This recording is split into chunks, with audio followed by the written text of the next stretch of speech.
Yo, every Wednesday night, you better tune in tight at 7 p.m. CST. We bring in that insight. Halas Hall Report, best podcast in the game. Stats and facts, you'll remember the name. Host Ken Dub got the knowledge on lock. Co-host Woody, the Bear fan, talking all that talk. 3 Bear fans chilling, opinions on the side. We're here for the love, riding that Bear pride. Halas Hall, we break it down right. Join us on the journey from day to night. Blue and orange army taking over the scene. 2025's the year, know what we mean. Bear fans unite, it's our time to rise. Sunday mornings, pre-game vibes in the skies. Lions think they're fierce with Dan Campbell's call, but all that greed ain't gonna help them at all. Same old story, we know how it goes. They just can't compete, everybody knows. Minnesota Vikings always talking smack, but when it's game day, they ain't got the knack. Sitting on the couch while we're making a stand. Over here in Chi-Town, we're the best in the land. Halas Hall, we break it down right. Join us on the journey from day to night. Blue and orange army taking over the scene. 2025's the year, know what we mean.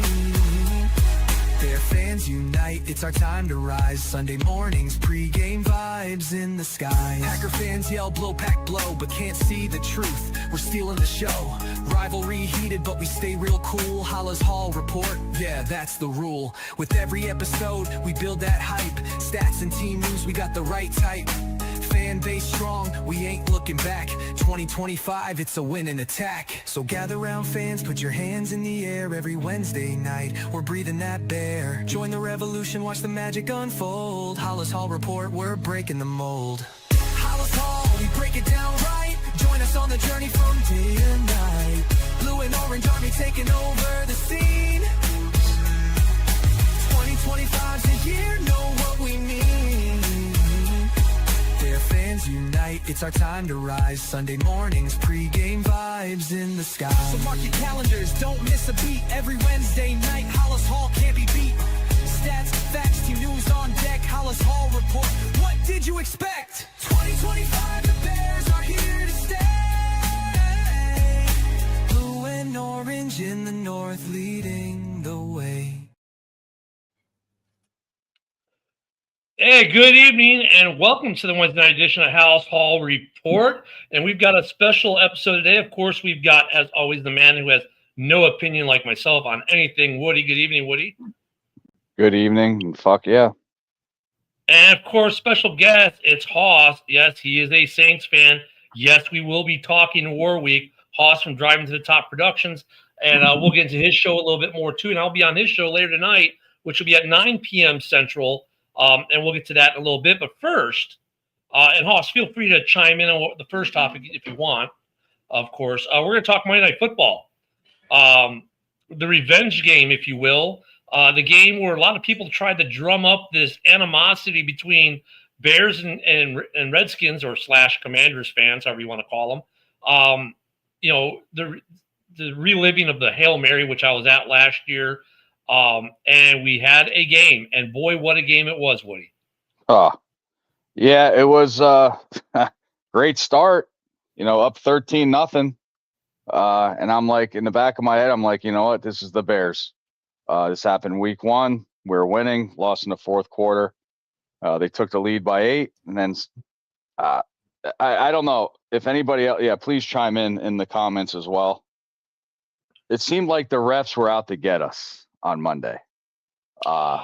Some weak calls. I mean, that touchdown pass to Dunze was called back. Benedict, he wasn't on the line, they were saying. The Brisker roughing the passer call. The Montez Sweat one was even better. Yeah. So I hope Jaden Daniels survived that massive blow you took. Yeah, absolutely. So I like I said, bye week, I'm like, they made adjustments. They did. We saw more pressure, a lot which was more. Awesome. The running game was, Swift's first 100-yard game, and our rush defense. We got the number 1 rush offense going up towards the worst rushing defense. And if you take Jaden Daniels' rushing yards off, they hardly had shit.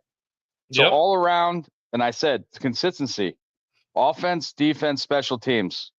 All of them did good together. Special teams, hats off to Jake Moody, 4 for 5 in field goals, won the game. Second week in a row, 25-24 for the win. You know what's funny? It's the difference of the linebacking core having Edwards together.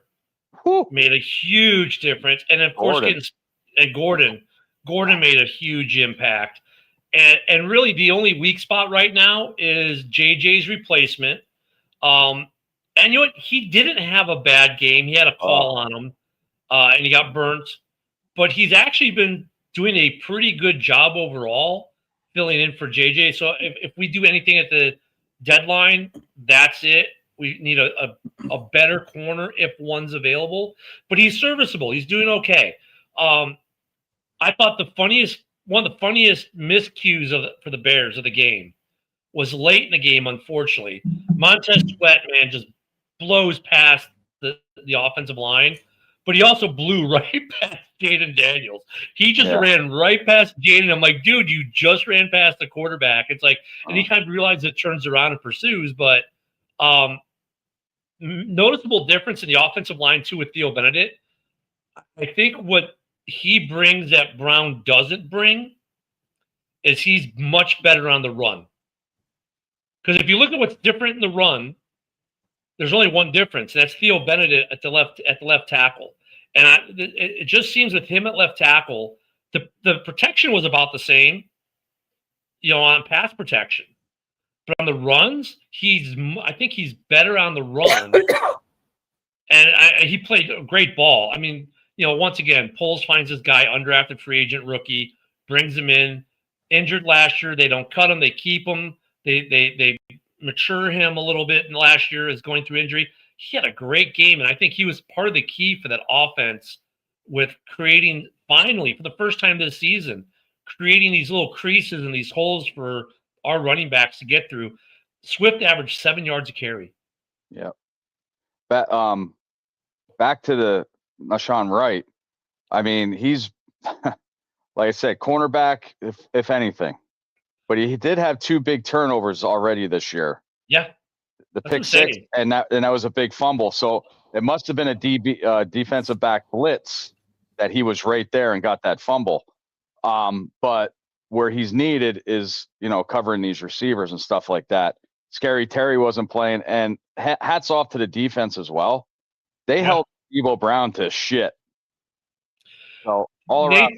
Nathan Vasher posted on X about the defense a little bit, and I commented on his post. I said, look, I know everyone's bitching about sacks, but the question I posed, would you rather have 3 sacks a game or turnovers? If you had to pick one. Turnovers every day of the week. And this defense leads the NFL in turnovers right now. So, Haas, pay attention there. The defense you're playing this week leads the NFL at like 2.8 turnovers per game. In the last 3 games, we've had 11 turnovers generated by this defense. If I had to say anything of fault about these turnovers, is that the offense has to start turning these turnovers into touchdowns, not field goals. Yes, that's the only thing I have to pick off from this game this week. Obviously, some of that though was like some of that though, minus the bad snap one, that was all us. Some of these, and look, mistakes are going to happen in the game. It just really sucks when they happen at such a key pivotal moment. But some of these penalties that erase touchdowns, like the Adunze touchdown, they got erased. Even the rules analyst for ESPN ABC said, yeah, that shouldn't have been called. Right. And that kills you even more. And look how many third down conversions we stopped them on that then they got, we're going to give you 15 yards because Montez Sweat's hand barely brushed Jaden Daniels' helmet. But then when Caleb took a helmet-to-helmet hit, that's okay. So, I mean, some of the, and look at the Bears the Bears are saying what we are saying what the Bears can't. The Bears cannot say the refs made bad calls. They're going to say, hey, we're going to clean it up, right? But I don't think they have as much to clean up as that would imply. A lot of these drives on turnovers stalled out due to penalties that were just atrociously bad calls. Well, But they do thing need to convert more. the thing that pissed me off about that, we were losing with that bad snap to Caleb. I don't know if they're trying to catch the defense offset because the quarter is about to come out, but dude, you should have let that go out into the fourth quarter because that could have been a big turnover that could have lost it for us. Yeah. Yeah, call the timeout, do something. Well, maybe not call the timeout, but just take the 5-yard penalty at that point, right? Yeah. I mean, so look at this time run out. Growth. And what I love what Caleb said in the post-game press conference about the games. Like, look, we'd love to win by 30. 30 is a lot of fun, right? It's great. Winning by 30 is awesome. Everyone would love to do it. But you know what's good about winning a game like tonight? We know that we can win games like this. And they've done it now 2 weeks in a row. They've won these close games. It's that confidence thing. They know that they're never out of a game. And that's a confidence thing that you can't teach. I think they made adjustments after week 1 because we lost that in the fourth quarter. So we know that, hey, this could happen for us as well if you play the whole game.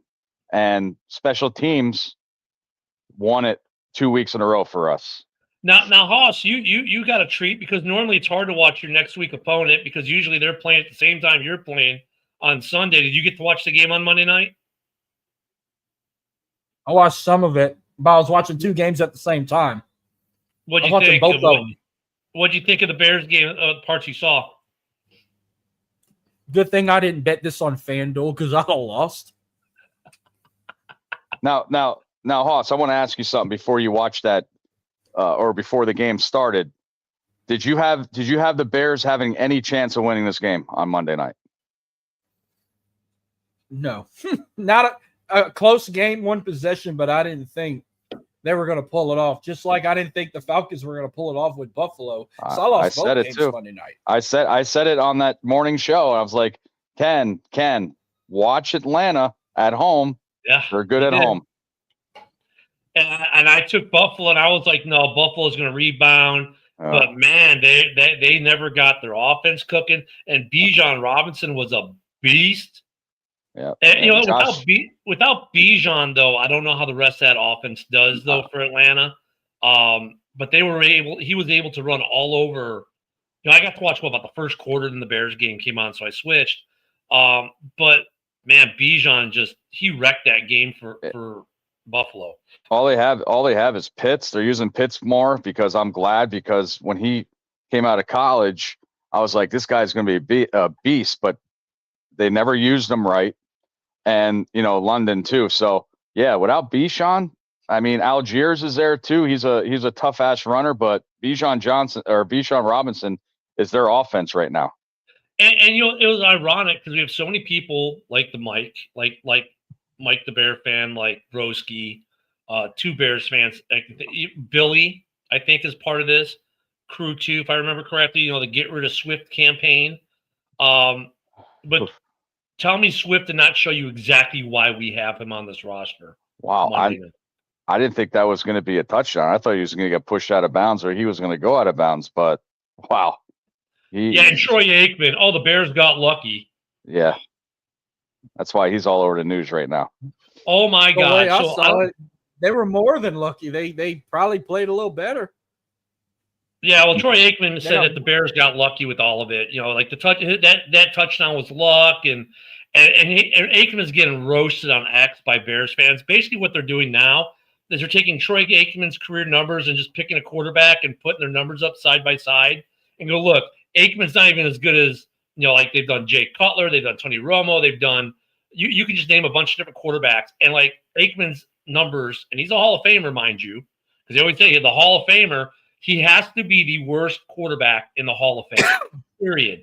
There are so many guys who have NFL careers who are shorter than him that have better numbers than he does, career numbers.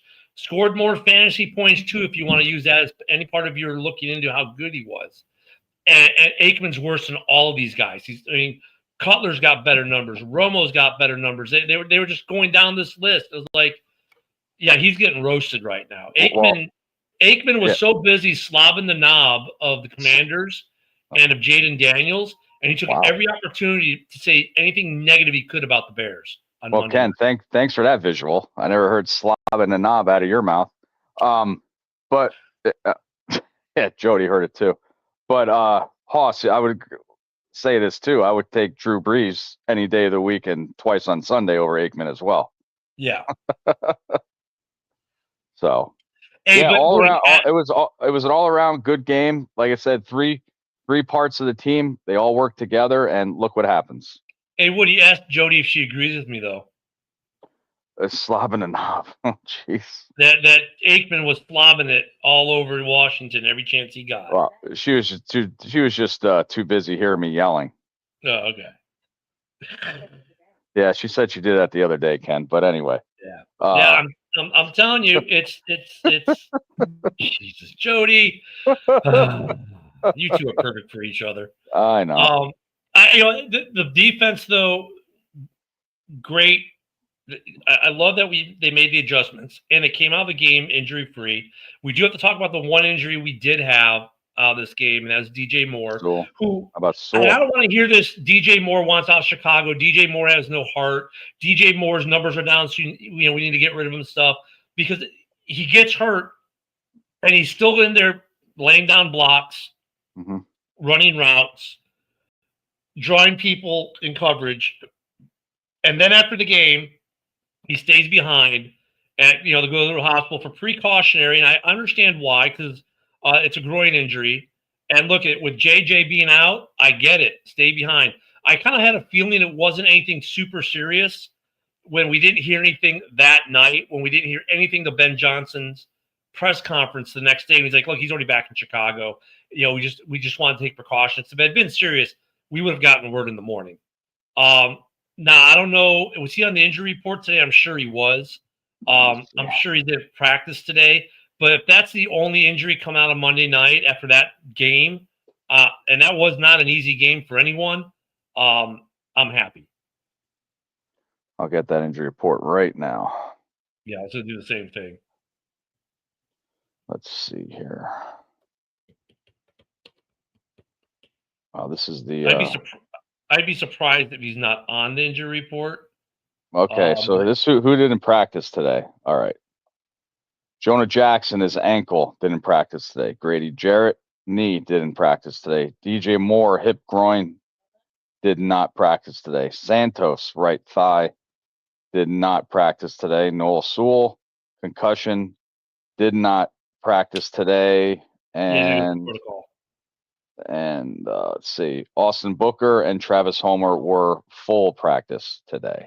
So that's the other guy we got to talk about, the hero of the day. Signed off the street, put on the practice squad, Jake Moody, former third-round draft pick. It was funny, I had a buddy of mine that I play a video game with text me after the block, said, "Well, welcome to Moody as your kicker." He's a Niners fan.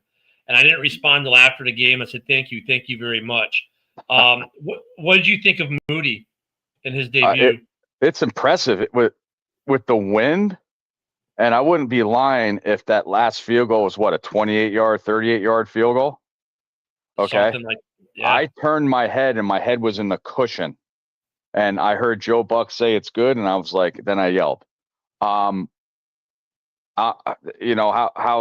you have to be happy with this guy. I mean, both teams missed a field goal. Obviously. They're saying, "Oh, he kicked it low on that block," but can't go wrong. I don't think he kicked it low as much as they got through, because they got through on the line. The line just whatever in that operation of that kick, the line did not protect, and they got through pretty good. They pushed the offensive line back. So it could have been a combination of the two, but I liked Moody. His press conference was a riot, especially talking about the bed.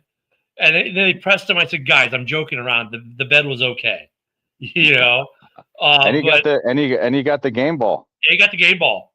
Yeah. So here's the question, though. There's no rush on Santos. Obviously, like if Santos needs 2 weeks, give it to him. But when Santos is healthy, if Moody, let's say Santos is out the next 2 weeks, Moody just knocks everything down, be it a 23-yarder or a 58-yarder. Right, and there's no issues with him. What do we do when Santos comes back? I'm thinking it's still Santos's job to lose. The only complaint I have about Santos is that he can't kick over 50. I mean, he did during preseason. So I want to see not just these 40 yard field goals for Moody. I want to see how he does at 50, 55. Now, if he makes all of them, Santos, I would think his job's in trouble. But if he keeps kicking these mediocre ones like, 30, 40, 45, and he's drilling them, I think it's Santos's job to lose. I mean, yeah, you hate to have a guy lose a job due to injury. Right. But, all right, so look, I don't know. Anything else about Monday besides it was just a great game? I think they made a lot of great adjustments. It was great having guys back off injury.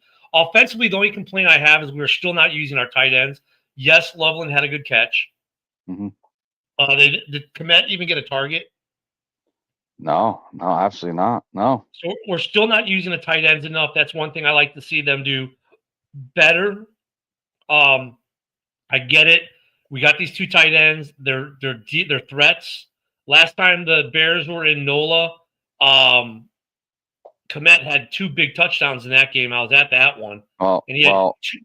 So maybe they use him against NOLA this week more, him and Colson, but we're not passing to tight ends enough. That's my only complaint offensively.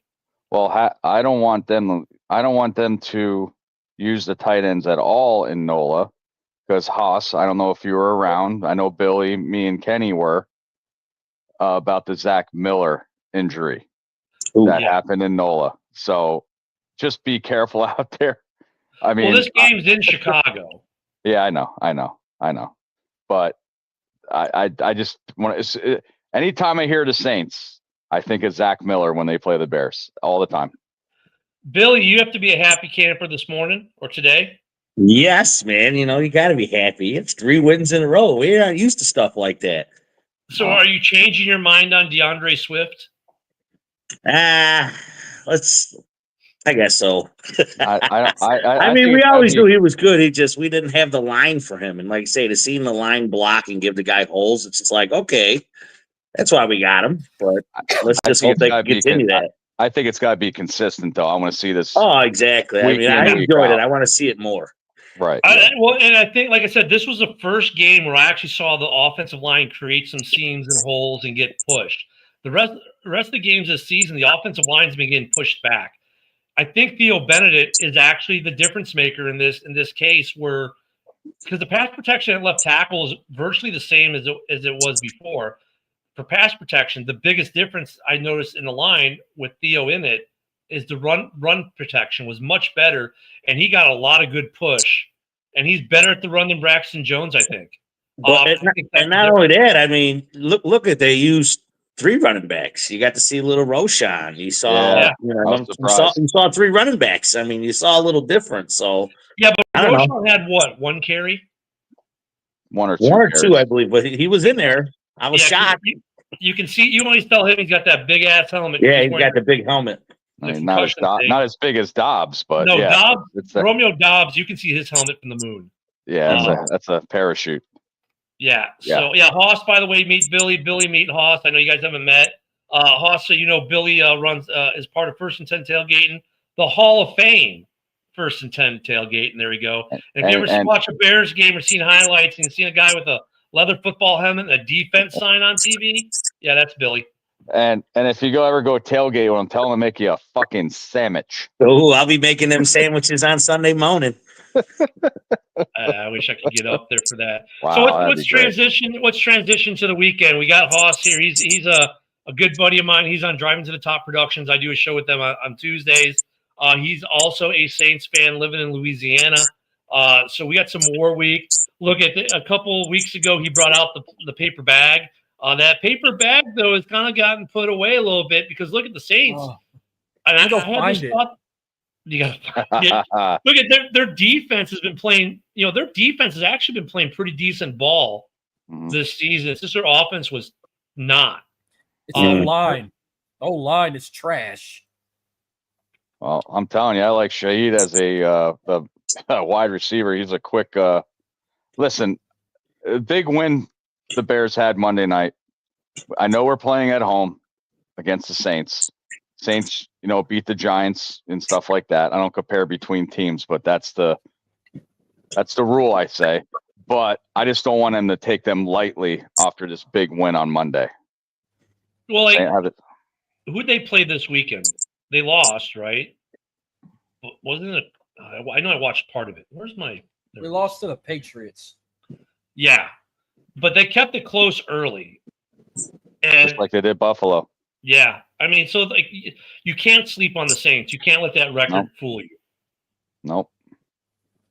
You and Rattler, and Rattler's mobile too. You've seen it in the games that he can run. He's only threw one pick all season, but they give him a lot of shit because he can't complete a pass because he has no targets to throw to. Chris Olave has been slumping. Jawan Johnson, that's who I want off the team now. If we talk about trades, get Jawan Johnson off the team. They can't protect the run game, that old line. So Alvin Kamara's got to go. I said, if we need to draft somebody, we don't need a quarterback. We got our guy, Spencer Rattler. We still got Tyler Shuck. We got Taysom Hill. Fuck. Where's all the Notre Dame fans at? I want Jeremiah Love at running back. Well, Kamara did not practice today. Yidam, their cornerback, did not practice today. Olave was limited practice. Alante Taylor was limited practice, another one of their corners. And defensive tackle John Ridgway was full practice today. All their game stats right now are quote unquote unspecified. So they got Olave can't play for whatever reason, or Kamara is out for whatever reason. That's big for them. Well, I think their dark horse is Taysom Hill, and I'm just scared of the guy. He could play any position on that offense. It feels like so. If he's in there at quarterback, he might run, but he could throw as well. So he's a dual threat. When he's in Wildcat formation, 9 times out of 10, he's either getting that first down or he's getting that touchdown. And look, he's the highest paid player in NOLA. The fans love him in NOLA, and for good reason. Yep. It's just, but that should tell you something. The highest paid player in your roster is a quarterback who's now listed as a tight end and is only used as a gadget player. That's their highest paid player right now on their roster. Now, Kamara is only $8 million on their cap this year, but next year he's $18 million. He's untradeable in that regard. And that's their problem that I've been noticing is if you look at the contracts in NOLA, a lot of very untradeable guys, and they're not going to get rid of Olave. He's their future. So, yeah, they're an interesting, perplexing team because they're still playing pretty well defensively with a lot of aging out guys that take big money and they can't get rid of. Because I'm sure they would be worth something to a playoff contending team, but the way their contracts are still for another year or two out, they make them almost untradeable. So Haas, I got a question for you. I know you said you don't want him, or he has to go. Is Kamara on this team next year? They might gamble for him, but I don't see him being there that long. Especially if they're wanting to look for a running back in the near future. I threw a name out, Jeremiah Love. If they can get him, I feel like his days could be numbered. Because they're not going to rely on Kendre Miller to lead the team. They're gonna find somebody young and fresh. If they get rid of Kamara, they're going to draft somebody young like him or somebody else they could find that's available on the market. So here is the dilemma for Haas next year. As of today, New Orleans Saints for 2026 have 43 players under contract, and they're in the hole $14.1 million.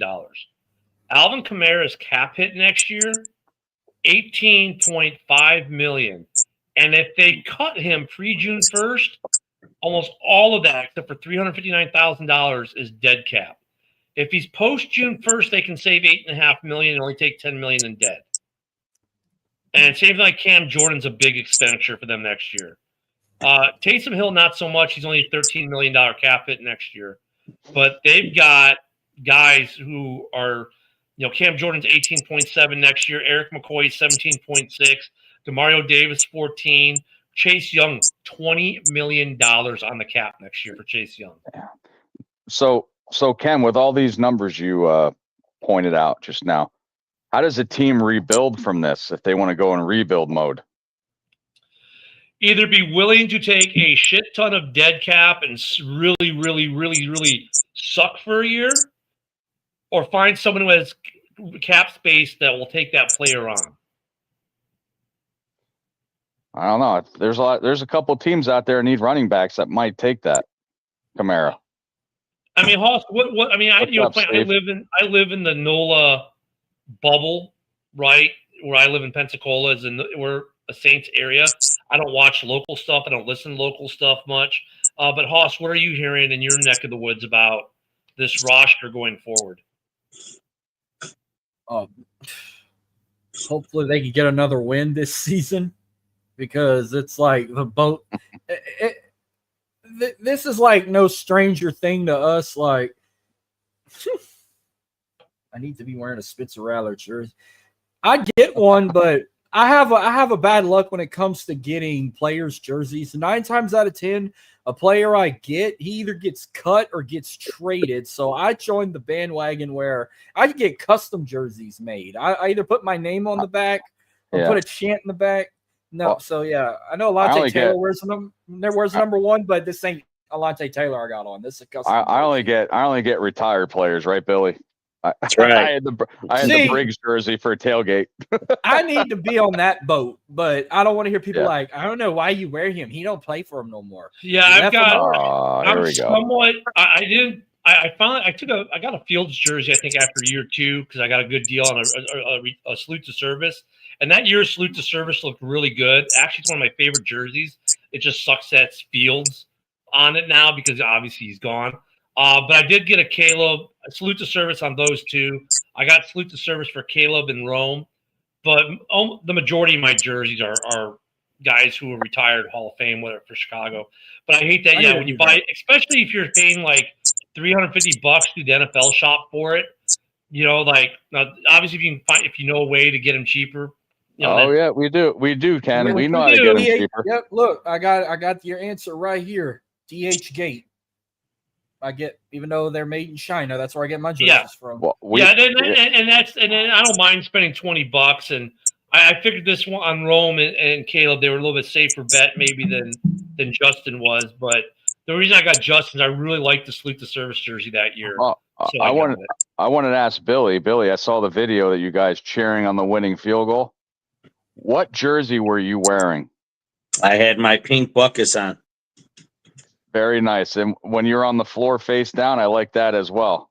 Oh, yeah. Face down, ass up, huh? Well, okay. Here's a question for y'all. Like, so I have a Drew Brees jersey that I outgrew. If he gets inducted in the Hall of Fame next year, I'm going to order me another one. Name me 4 other retired Saints players I should add if I start this trend of getting only retired Saints jersey players as jerseys. Do they have to be in the Hall of Fame? No, it can be someone that retired a Saint, very dedicated to them. Well, look, I mean, Kamara you're safe with. He's been a Saint long enough. I think Kamara is a safe one. Michael Thomas? I never had a Michael Thomas jersey, but I still got Reggie Bush? Jeremy. I have a Reggie Bush to Jimmy jersey, Graham. Jimmy Graham, yeah. I had a Jimmy Graham one, but when he got traded to the Seahawks, I got rid of that jersey so fast. I think Kamara. Do you have a Kamara jersey yet? No, I never did. I think Kamara would be a safe bet because even if he leaves the team, he's been there so long that he'll always be synonymous with the Saints. Yep. So like in the last 20, I'm gonna say the last 20 years, even though you started in 06, like players I've had in the last 20 years with jerseys: Drew Brees, Reggie Bush, Marcus Colston, Jeremy Shockey, Darren Sproles. How about this? Go way out here. How about Morton Anderson? Ooh, yep. See, I was thinking what's his name? They got the statue for him in front of the dome hall. Steve Gleason. Steve Gleason. Yeah. See, Steve Gleason, Ricky Jackson. Who's another one I'd get? Maybe. See, I'm a defense guy. If I was a Saints, I get a Jonathan Vilma jersey. Yeah. Oh yeah. Yeah. Or Armstead. I'd get Armstead too. And you can always get a Manning jersey. I was waiting. How about what's his name? Give me a second. Oh, Ingram. I've had a Mark Ingram jersey. That was the only one was like, okay, he played for Alabama. I'll let that slide, but he's with us. There you go. Yeah, hey, Steve's got a good one. Tom Dempsey, the half-foot kicker. Yeah. Wow. Yeah. Kick that long. Yeah. Good call, Steve. That's digging one out of the files. Wow, we know how old you are. Yeah. So, all right, what do we? So this game is at noon Central at Soldier Field, which means Billy would be out there at what 06 setting up. Yes, sir. Drunk by 09. What's the weather going to be like? What's the weather going to be like? People will be. Weather will be about 60 degrees. Actually, supposed to be a nice day. But Billy, I'm going to ask you: is the van fixed? Is the van okay? Actually, I'm supposed to be going to pick it up tomorrow, so it'll be at the game on Sunday. Okay, as long as she's good. We know Bears tailgating is going to be on fire. The question is, what's this game going to look like Sunday? Billy, we'll start with you. What do you think of this game coming up Sunday? You know, how are we going to do, et cetera? I actually think we're going to do pretty good. Like I say, we're on 3-game winning streak. It hasn't been done. Haven't had that happen in a while. Like I say, we're home. The defense is getting healthier. They're getting better. Booker's going to be back. Hopefully he's playing. That's going to be wonderful. I think we're doing good. Like I say, I'm not on that Caleb train. You know, I'm in line watching. I'm hoping, but there's improvement. You're seeing everything improve every week. There's something improving. So I don't know, man. I think with Ben Johnson, how he's got, the team. I mean, you see all the videos. I mean, that's an awesome ass coach. So, I mean, I think they're going to go in, they're going to play hard. And man, I think we're going to come out with a dub on that one, man. I really believe it just because we're playing pretty good and we're improving every week. Hey, with Booker was a healthy scratch last week because Booker did full practice all last week. But if Sewell is still out for if Sewell can't go because of the concussion protocol, I think they activate Booker. If Sewell comes back, I'm not so sure if we activate Booker this week. I don't know, man. I think he wants to play. Yeah. Oh, hey. Yep. I'll acknowledge one thing when it comes to a Bear legend. I'll acknowledge Ditka because not only we had him as a coach, we were able to get Ricky Williams because of him. Mm-hmm. Yeah, trade the whole draft away. Woody said he don't like Bears being in New Orleans because of that injury. When I think of Bears, when I think of us playing in Chicago, I'll think of that unforgettable. I'll think of that forgettable NFC Championship game that we did not even belong to be in. Because when I saw the snow falling, I said, "Oh yeah, we ain't winning this shit." As soon as Reggie Bush did that flip, that's when you weren't winning. And that dance, I said, "Okay, you're about to make a fool of yourself." Right in front of Urlacher. That was a no-no. Yep. No.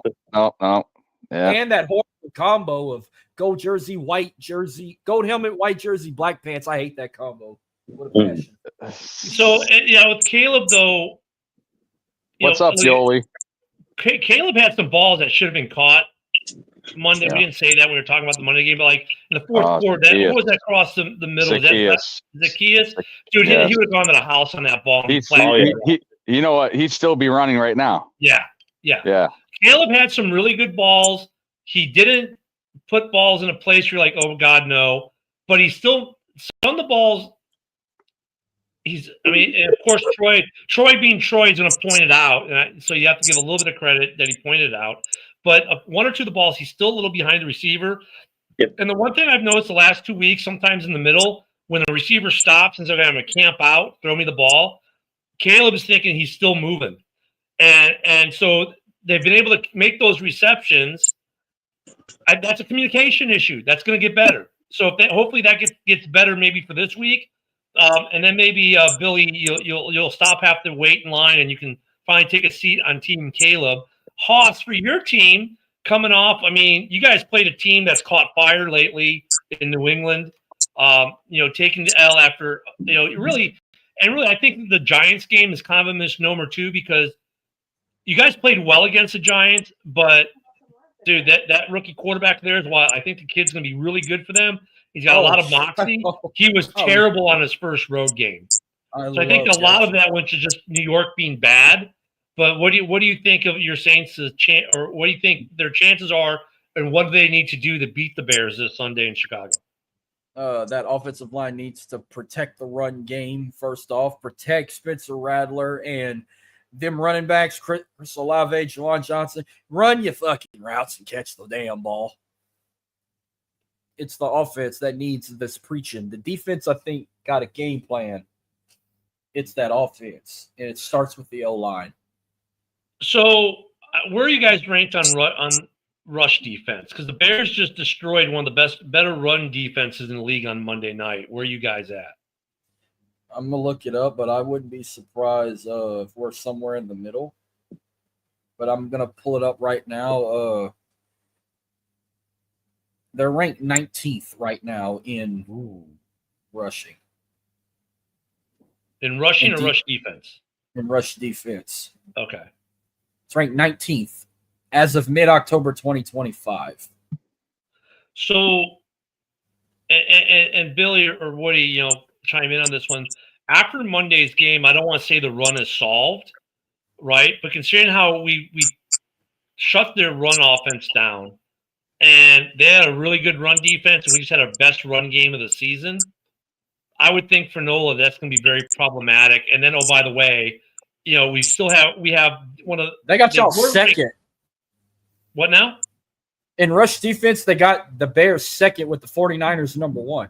Yeah, that's a big shift because of Monday. And then if you look at pass protection coming into Monday night's game, we were ranked 4th in the NFL. I would assume that we're still at least 4, if not better. So if we can run the ball with the weapons this Bears team has, I don't know if the Saints defense with 2 cornerbacks being hurt right now, if they can keep up. Like, I think this offense, this should be one of those days that Caleb says, we like to win by 30. You would think. Did you just say the Bears rush defense is number 2? I saw top 5. I see Niners, Bears, Bengals, Bills, and the Broncos. You mean we jumped up that high after just Monday night's game? They show 138 attempts for 782. Nice. Yards. What the fuck? Looking pretty good, man. Yeah. And what is our rush defense? After, well, the Genty game was our worst one by far. The problem with the Bears' rush defense wasn't that because they did stop a lot of the run in the other games. The problem was, as fans especially, we key in on the big runs they don't stop. But they did do a pretty decent job stopping a lot of runs. But the Genty game really blew them back because that was like 250 yards of rushing that game in total for the Raiders. But minus that's like that was half of the run they'd given up all season was that one game. They were actually relatively decent, not great, but they were decent, but they would give up the big run when you needed them to stop it the most. I think that's why we kind of freaked out. They did a really good job though against Washington. So, Kamara, I'm not worried about him running. I'm more worried about him catching the ball in the backfield. Yep. All right, with our run game going, if we do get that run game starting, I think that play action is going to look pretty nice. I think we're going to get some big plays off of play action. Yeah, Dunze should pick back up with the TD receptions. If DJ Moore's not in, we might actually get to see a young kid who we all really liked during the preseason finally get some balls. Duvernay's looked good when they put him in. Zacchaeus has done exceptionally well minus the drop ball Monday night. I like to see Dunnerveig do better on the return game. We brought him in for the return game. I need to get some more because I see like it might be the Bears special teams when it seems like the other team is getting up to like the 35, 40 yard line all the time. Seems like the Bears are starting at like the 25, maybe 30 yard line. I don't know if there's not the gaps are being filled in or whatever, but I want to see Dunnerveig get some better yards on a kickoff. Well, I want to see Jihadi Walker maybe this week, and if DJ's out, we haven't seen Jihadi at all. Wow, he had a hell of a preseason. Yeah, and we haven't seen Jihadi Walker at all. And we know the guy's got some speed, and if the run game's going into the pass protection, could you imagine like Jihadi and Rome streaming down the field? Like, what are you going to do if you're the Saints defensive back? I know what they're going to do. They're going to hope Caleb overthrows him. Yeah. So I wanted to ask Billy one thing because he wasn't on the show yet. I know you're watching the game, with everybody. What'd you think about these ref calls on Monday night? They a little weak. Oh, dude, it was such a joke, man. There you go. That's all I wanted to hear. No, I don't want Breeze call. Refs are a joke no matter if you're watching. Refs are a joke no matter if you're watching NFL, college, or even high school. This referee crew was the highest penalty calls in the league, the one that we had Monday night. And look, if the NFL takes care of it over time, yes, they were terrible Monday, but do you think we're going to see them in a big game in December? No. First year head referee, obviously he's not the one throwing all the flags, but some of those, like the call on Theo Benedict was atrocious. Some of these ticky-tack, they're very ticky-tacky. That's the thing, like they would call the most ticky-tacky thing on the Bears, but let egregious shit go. So it was just kind of like the officiating. I hope it's better for Bears Saints. I hope Bears Saints got a better officiating crew because normally the NFL will look at the records and go, okay, well, these are two teams that maybe X, Y aren't doing so well. So we'll send a lesser team, refereeing team, kind of like how the networks do the same thing with whoever they're going to have call the game. Like, oh, this is a game that people outside of this aren't going to watch, so we'll send we'll send whoever. Right, and they do that with the refs. I hope we get good refs this weekend because I wanted to ask Billy something. That's terrible. Go ahead. Hey, Billy, do you since you have contacts and stuff, can you call Jaden Daniels to see if he's okay after that Montez Sweat hit that they call the roughing the pass? That was rough. What the fuck, dude? Come on, man. We might have cleaned his helmet a little bit. So and then it's funny. And then on the Brisker one where he hit his legs. Like, forget the push in the back again. Wow. Like, really? I hope we get better officiating for Sunday. Look, at Bears Saints games used to be really fun, especially back in the early 2000s. Like, there were like 3 years of Saints. Like, we were the gatekeepers for the Saints. Like, we kept kicking them out of the playoffs every year, and I know it drove them nuts. It drove Breeze nuts. Finally they got over the hump, won a Super Bowl. Avenged the Bears actually by beating Peyton and the Colts, so we were happy. There's always been this weird relationship with Chicago and NOLA. We win the Super Bowl there, then Ditka goes there. I don't know. This game, I don't see any animosity in the fan bases for this game. The 10. This is a rival. Come on now. Yeah, that's right. Because of Rattler. It's all because of Rattler. Yeah. I forgot. Yeah. Well, I want to, Haas. Are you going to be joining us on Sunday before the game?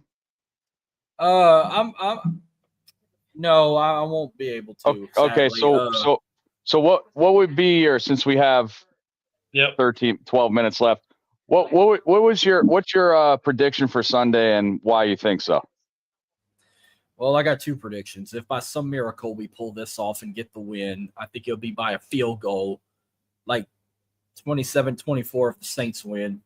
If we're talking normalcy here, still a one possession game. I could see if the Bears pull it off, they could be like a 30-21 victory. Now the Saints win against the Giants a couple weeks ago. I like that. I know you guys held Jackson Dart, 2 interceptions and stuff like that. And you see how good the Giants been the last 2. They beat the Sheagles and stuff like that. So how did you guys win that game? And how can you perform that on Sunday against us? Like, what do you have to do to beat us like you did the Giants that day?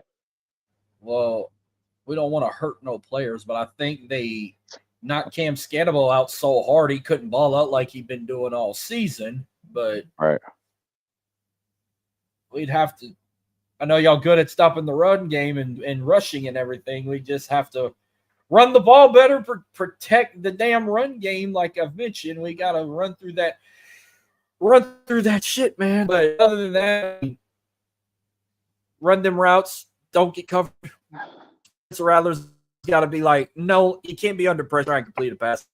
He's so nervous to throw an interception, or he's going to try and avoid. Like, we got to make sure Rattler in the pocket. Okay. Yeah, I think with the Bears, we don't. Our pass rush. We lost our pass somebody? rush. No, there you go. Look, we have bad internet down here in the South. Okay, so he was. Yeah, Haas, you were cutting a little bit. But our pass rush is kind of a misnomer, right? We don't get sacks, but we are creating pressure. That's leading to these interceptions. I think that's gonna be big against Rattler, like Haas was saying. If he feels pressure, you might throw interceptions, and we've got a defensive backfield that's ball hawking. And you know what I like about Tyreek Stevenson, besides the fact he's playing really, really good this year? Have you noticed that every time he's in on a tackle, he's ripping that ball? It's like him and Peanut had a long discussion one night. Yep. Ball been on the floor a lot. So yeah, that's Wait, you agree with me and the Saints win? No, I'm not saying the Saints are going to win. I'm saying Spencer Rattler is going to throw some interceptions. Yeah, well, Steve's a Packers fan, so that should be the obvious part. I'm just nervous because all these games that there's so many upsets this year. I mean, I know it's in Chicago and it's nice weather out, and we just can't take any team lightly, especially the Saints. Yeah, Austin's internet kicked the crap out of him. Yeah, but with their offensive line, man, and our defense being tough and getting our players back, I think we're going to have a good game. Like I say, that defense is going to attack that offensive line. That's going to make that kid scramble, and like you say, he's going to throw that ball around. We got too many ball hawks out there.